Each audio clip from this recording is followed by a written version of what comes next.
What was he called before? And somebody here asked that, do you believe that Jesus died for us?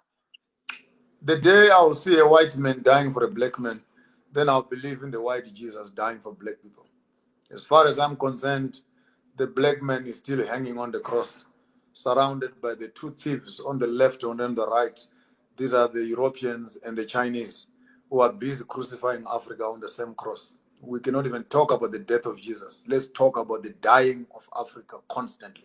Let's not create theology of poverty and misery and glorify the death of Jesus when our brothers and sisters are still dying. The death of Christ, therefore, is a symbolic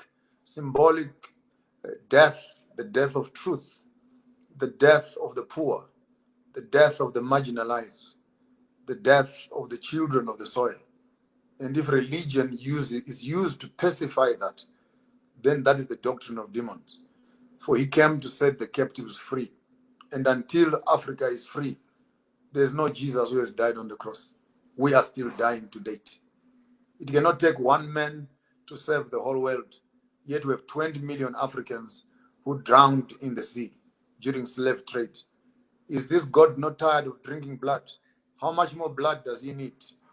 Can you look at Congo? Give me the 15 million that died, plus the 25, 35 million. Calculate all the wars that have been fought in Africa. How many more millions? You tell me that all this blood that has been spilled is worth nothing, except the blood of one man who hung on a cross. So theology must not be used to create a sympathy for the white man. Theology must be used to evoke the African to start thinking, have we come down from the cross yet? Or the Romans, they have not changed. They're still Europeans. They are still nailing our hands, the style of our work, putting on crowns of thorns on our heads, managing our minds and what we think, piercing our sides, poking our reserves of food and etc., nailing our feet, passports. You cannot travel without this and that. Can you tell me that Jesus died on the cross? The day I see a black man free, I will start talking about Jesus who died for the sins of the world.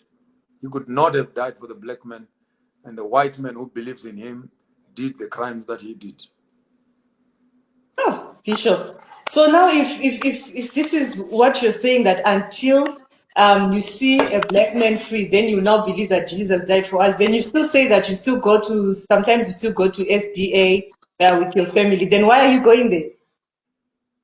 I'm a third generation Adventist in my family. A journey I've been pursuing for the past 52 years. You grow.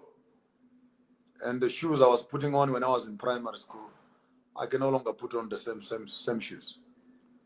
Going to a church, unless it has become patriotism, that you go to a church so that you feel like you belong.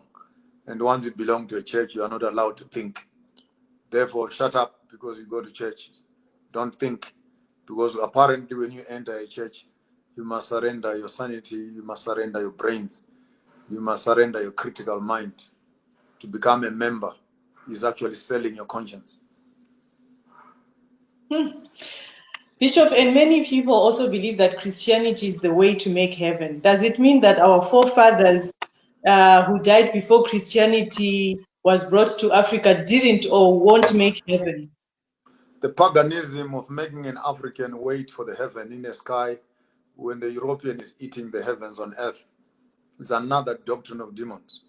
Therefore, education and religion has become a passport of escaping from poverty. I don't want that religion at all. I cannot go to heaven to walk on the streets of gold when I have never touched the bar of gold on earth. I can't walk to heaven and own the estate of heaven when I fail to look after my own ground. Question: if God wanted us in heaven, why did he create us on earth? Now it's a big mission to kill all of us and resurrect us and move us to heaven for 1,000 years and bring us back here again. Why the bother? To kill people during the time, to kill people during the times of Noah and to preserve the devil. To kill your own son and you don't kill the devil. And apparently you must wait until the end of time to kill the devil. Why kill your son when you can kill the enemy yourself?